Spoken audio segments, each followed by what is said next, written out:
तरह तरह के लोग, तरह तरह के मत, लेकिन सुपर डस्ट पे सब हैं सहमत। इसे लाखों पीकर महसूस करे super super super super, liquor आहा सुपर, स्वाद भी है सुपर, किफायत। हाँ जी, देखो एक्चुअली जो चाय का इतिहास है ना वो बहुत ज्यादा घुमावदार है। तो अपन चाय के इतिहास से पहले चाय की उत्पत्ति पे बात कर लेते हैं। Parkhurst, 68. A cup of tea. Is your teacup trying to tell you something? तो चाय की उत्पत्ति पे बेसिकली दो कहानी बेस्ड है, जो कुछ ऐसी हैं। जो पहली कहानी है वो है आज से करीब 6000 साल पहले, जब चैंग डायनेस्टी थी उससे भी पहले एक बीस्ट हुआ करता था जिसका नाम था शेनोंग। शेनोंग अपने ऊपर एक्सपेरिमेंट करने के लिए प्रसिद्ध था। उस दिन भी वो एक्सपेरिमेंट ही कर रहा था। उसने कई किस्म की लगभग 72 पत्तियां इकट्ठी करी और उसने उसे खाना शुरू कर दिया। उसने उसे जल्दी जल्दी खाना शुरू किया। उसने लगभग 71 पत्तियां खा ली थी। 71 पत्तियां खाने तक उसके शरीर में बहुत सारे दाने, पिंपल, बहुत सारी बीमारियां लग गई। बट उसने जैसे ही 72वीं पत्ती खाई ना तो वो सब धीरे धीरे धीरे उसके शरीर से खत्म हो गई। तो ऐसा माना जाता है कि उस दिन शेनोंग बीस्ट ने चाय की पत्ती की खोज करी। ये तो है पहली कहानी। और जो दूसरी कहानी है वो कुछ ऐसी है कि आज से करीब 6000 साल पहले जब चैंग डायनेस्टी था तो उसके एक एम्पीरियर थे जिनका नाम था शेनोंग। तो उनके कई शाही शौक थे, जिसमें से एक शाही शौक था वो शाम को अपने गार्डन में, महल के गार्डन में घूमना पसंद करते थे और साथ में ही गर्म पानी में नींबू डाल के पीना पसंद करते थे।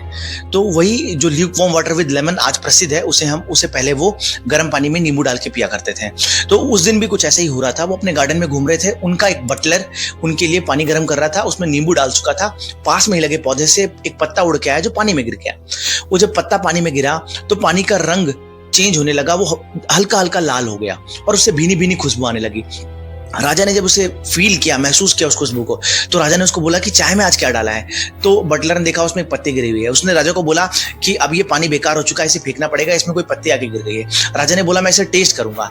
बटलर ने मना किया, बट राजा ने बोला फिर भी मैं इसे टेस्ट करूंगा। राजा ने उसे टेस्ट किया। राजा ने उसे टेस्ट किया तो उसका टेस्ट राजा को अच्छा लगा और राजा ने जब उसे पूरा पी लिया तो राजा को एक ताजगी सा महसूस हुआ। राजा ने एक कप और बनवाया उसी पत्ती को डाल के। राजा ने उसे फिर पिया। राजा को फिर ताजगी महसूस हुआ। राजा ने बटलर को आदेश दिया कि ऐसे कई सारे पौधे यहाँ लगा दिए जाएं। और ऐसा माना जाता है कि तब इंपीरियर शेनोंग ने चाय की पत्ती की खोज की। ये जो दो कहानियां है ना ये बेसिकली प्रसिद्ध हैं, जिसको जो मानना है वो माने। बट मैं जो पहली कहानी है ना उससे थोड़ा रिलेट करता हूँ, आगे बताता हूँ कैसे। पहले ये बता देता हूँ बेसिकली क्या है ना, एक्चुअली जो चाय को इंट्रोड्यूस करा गया मार्केट में वो उसके मेडिकल वैल्यूज के कारण ऐड करा गया मार्केट में कि हाँ इसमें कुछ इसकी मेडिकल प्रॉपर्टीज हैं जो हेल्थ को अच्छा रखती हैं और कुछ बीमारियों से क्योर करती हैं हमें बेसिकली। तो इसलिए चाय को इंट्रोड्यूस करा गया। बट अब ऐसा नहीं है। अब चाय के साथ दूध और चीनी मिला दिया जाता है जिससे उसकी मेडिकल प्रॉपर्टीज डैमेज हो जाती है, उसकी हीलिंग प्रॉपर्टी खत्म हो जाती है। उससे हमें कोई फायदा नहीं मिलता बल्कि नुकसान ही मिलता है। और बेसिकली मैंने आपको बोला कि मैं पहली कहानी से रिलेट करता हूं, तो उसका रीजन ये है कि जो पानी में मिला के पीना चाय को या उसको पाउडर फॉर्म में कन्वर्ट करके चाय बना के पीना, ये जो प्रचलन है ये बहुत बाद में आया। पहले एक्चुअली लोग चाय की पत्तियों को चबा के खाना पसंद करते थे just because of its healing property. उससे काफी बीमारियां ठीक होती थी। इसलिए मैं पहले वाली कहानी ज्यादा रिलेट करता हूँ। देखो ये तो बात हो गई कि चाय का यूज कैसे होता है बेसिकली, है ना, और चाय की खोज कहाँ हुई थी और किसने करी थी। बट उसके बाद ये क्यूरियोसिटी बहुत लोगों के मन में है कि पूरे विश्व में चाय कैसे पहुंचा। क्या हुआ ना कि कुछ ट्रेडर्स ने चाइना विजिट किया। उन्होंने वहां से चाय को अलग अलग कंट्रीज में पहुंचाया, जहां पे लोगों ने जब उसे टेस्ट किया तो उसे पसंद करना स्टार्ट कर दिया। और इतना पसंद करना स्टार्ट कर दिया, जो वेस्टर्न कंट्रीज थी बेसिकली, वहां तो इतना अच्छा लगा लोगों को कि इसका इंपोर्ट स्टार्ट हो गया। और इसकी तादाद इतनी बढ़ने लगी कि एक टाइम ऐसा आया कि चाइना का जो लार्जेस्ट एक्सपोर्ट का जो कमोडिटी था वो चाय बन गया बेसिकली। तो ये चाइना के लिए एक बहुत अच्छी चीज थी। जो चाइना का एम्पायर था पूरा वो बहुत रिच होने लगा। फिर आता है 16th सेंचुरी और वहां पे एंट्री होती है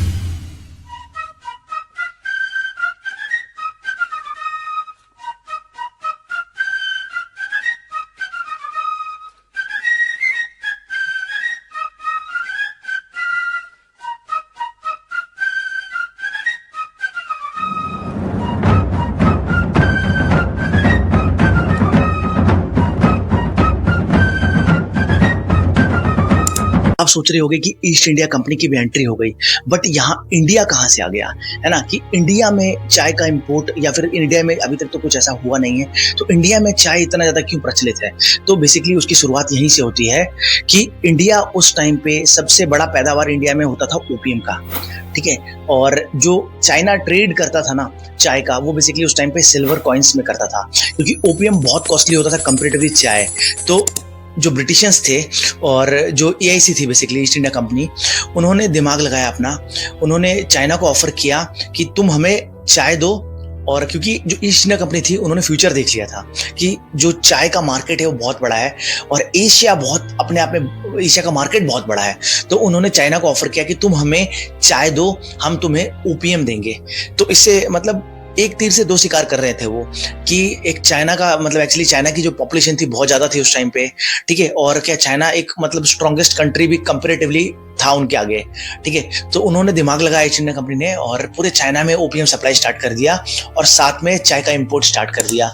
तो इससे दो शिकार हुए। एक्चुअली क्या हुआ कि चाइना में क्या हुआ ना, कि चाइना में पूरे लोग नशे के आदी हो गए, ओपीएम के आदी हो गए, ठीक है। लगभग हर जगह मतलब नशे से पड़े रहते लोग, ओपीएम का शिकार होने लग गए, ठीक है। और जो ब्रिटिशर्स ने क्या किया कि जो चाय इंपोर्ट किया उसका यूज इंडिया में किया। इंडिया में कैसे किया, उनको दिखा इंडिया एक बहुत बड़ा मार्केट है, उन्होंने चाय को इंडिया में पॉपुलर करना स्टार्ट किया। हर जो थिएटर होते थे उसके बाहर चाय के स्टॉल्स और even free tea bags distribute करने स्टार्ट कर दिए उस टाइम पे। मतलब ब्रिटिशर्स ने बहुत स्मार्ट मूव लिया कि लोगों को इंडिया में चाय का चुस्कारा लगाने लग गए, लोगों को मतलब चाय का चस्का लगने लगा, लोग चाय के दीवाने होने लगे और इसकी ब्रांडिंग इस तरह से करने लगे ना, एडवर्टाइजमेंट इस तरह से करने लगे कि चाय सिर्फ अमीरों की पसंद है। तो मतलब इंडियंस में उस टाइम ये कल्चर डेवलप हो गया कि जितने भी एक वो इलाइट क्लास थी, उन्होंने चाय को पीना स्टार्ट कर दिया और चाय को इतना कॉमन कर दिया, हर थिएटर के आगे खुल गया। जैसे मैंने आप लोग को बताया, हर थोड़ी थोड़ी दूर में थड़ियाँ खोलनी स्टार्ट कर दी और वो भी जो खुलवाते थे वहां बिठाते इंडियंस को ही थे। चाय बहुत ज्यादा इंडिया में प्रचलित हो गया। ये तो और ज्यादा इंटरेस्टिंग है। बेसिकली जैसे जिस तरह से जो ईआईसी है, उन्होंने पूरे भारत को चाय का चुस्कारा बना दिया था, ठीक है। लेकिन हुआ क्या कि चाइना जब पूरी तरह से नशा में डूबने लगा तो वहां के जो एम्पायर थे वो ब्रिटिशर्स से, ईआईसी से बहुत ज्यादा नाराज हो गए। 1835 में जो ब्रिटिशर्स थे, उन्होंने जो ईआईसी था, उन्होंने एक ओपीएम से लदा शिप जब चाइना भेजा तो वहां के इंपीरियर ने बेसिकली उस शिप को ही उड़ा दिया और उसके बाद जो ब्रिटिशर्स थे, ईआईसी मजबूर हो गई सिल्वर कॉइन के बदले चाय खरीदने में, जो उनको कॉस्टली पड़ने लगा। अब जो वो चाहती थी कि इंडिया में स्प्रेड करा जाए चाय को, ठीक है, तो वो सस्ते में करा जाए ना कंपैरेटिवली, क्योंकि सस्ते में इंपोर्ट कर रहे हैं तो सस्ते में बेचेंगे तो ज्यादा तादाद में मनी बनेगा, ठीक है। मतलब पैसा एट द एंड उनका मेन पर्पस था, तो वो खत्म हो गया क्योंकि सिल्वर कॉइन्स उस टाइम उनको महंगे पड़ने लग गए, ठीक है। ओपीएम की पैदावार इंडिया में इतनी ज्यादा थी कि वो फ्री हो गया था उनके लिए। तो इससे ईआईसी को बहुत ज्यादा नुकसान होने लगा। जब ये नुकसान काफी हद तक बढ़ गया तो उसके बाद ईआईसी ने एक स्टेप लिया। जो ईआईसी थी ना, ईस्ट इंडिया कंपनी, वो बहुत स्मार्ट थी। मतलब उनको किसी भी तरह से अपना काम निकालना आता था, तो उन्होंने एक स्मार्ट मूव लिया। उन्होंने क्या किया कि जब उनको पता लगा सीधे हाथ से घी नहीं निकल रहा है तो उंगली टेढ़ी कर लेते हैं, तो उन्होंने क्या किया, स्मगलिंग स्टार्ट कर दी। उन्होंने चाइना में ओपीएम स्मगल करना स्टार्ट कर दिया और चाइना से टी लीव्स इंपोर्ट करना स्टार्ट कर दिया स्मगलिंग के थ्रू। बट ये जो चीज है ये लॉन्ग लास्टिंग तो है नहीं। तो हुआ क्या, 1836 में ये चीज मतलब धीरे धीरे कम हो गई। वहां के जो इंपीरियर थे उन्होंने इस पे काबू पा लिया और ईआईसी से परेशान हो गई। और ईआईसी जब इससे परेशान हो गई तो 1839 में उन्होंने चाइना में अटैक ही कर दिया।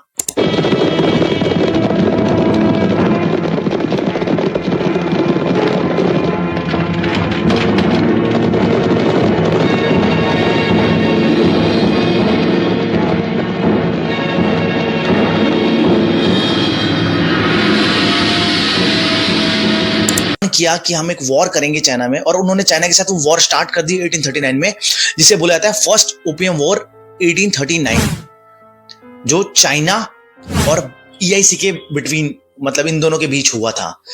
और क्या हुआ कि जो ईआईसी था ना, वो पूरे इक्विप्ड थे, वो लेस थे, जो टेक्नोलॉजी थी उनकी बहुत ज्यादा हाई थी कंपैरेटिवली चाइना। तो इसलिए जो चाइनीज एम्पायर थे उनके आगे घुटने टेक दिए उन्होंने।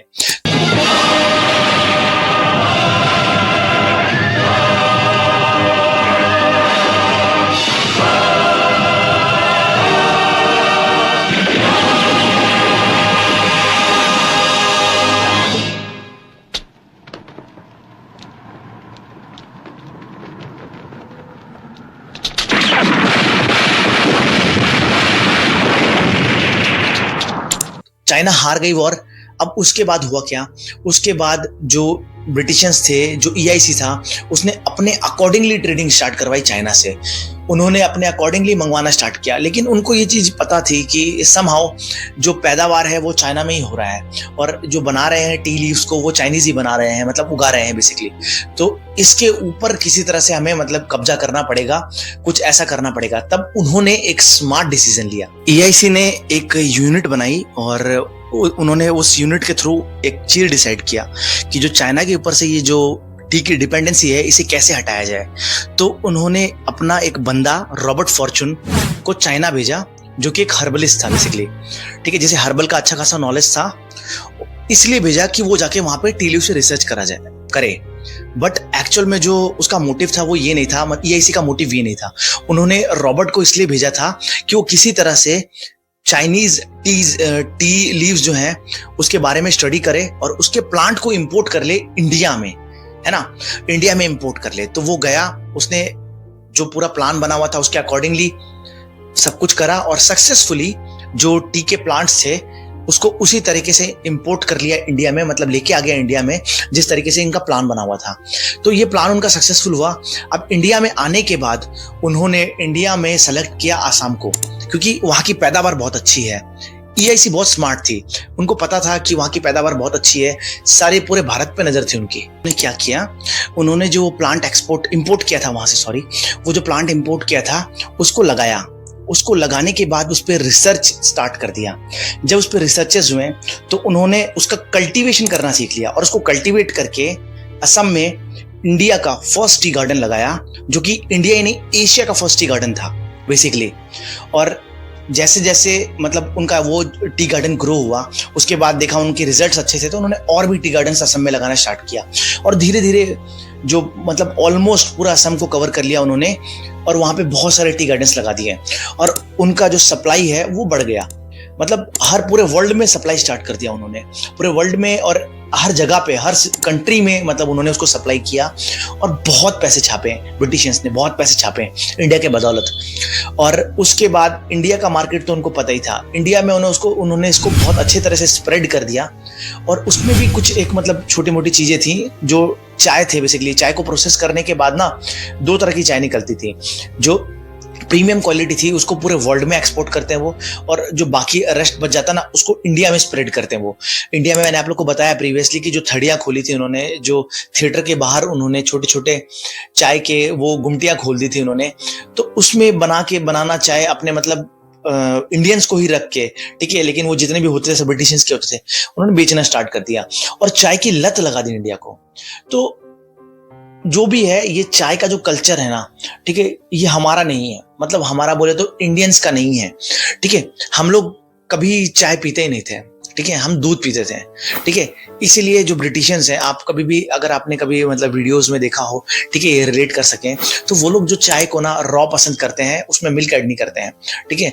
और इंडिया में बिना मिल्क के चाय बन ही नहीं सकती है। तो ब्रिटिशर्स, मैंने आप लोग को बताया, ये चीज बहुत स्मार्ट था, उन्होंने मिल्क के साथ चाय को बनाना स्टार्ट कर दिया था इंडिया में, ताकि लोग उसे पिए, पसंद करें, ठीक है। और आज आप देखो ना कि हम लोग चाय को मिल्क के साथ ही पीते हैं, शुगर भी ऐड करते हैं उसमें, ठीक है। उसकी हर्बल प्रॉपर्टीज को तो हम खत्म ही कर देते हैं, ठीक है। जो वो चाहते थे वो तो हो गया, ठीक है, और उसकी लत भी लग गई।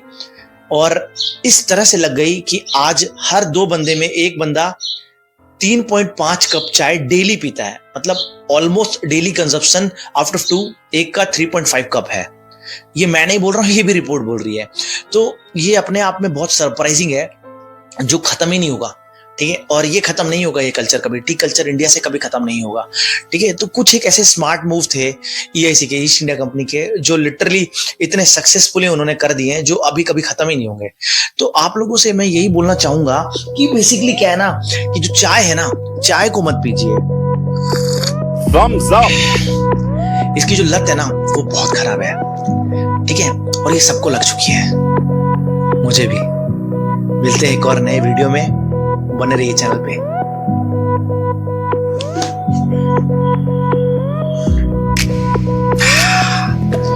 अरे एक कप चाय और बना देना यार।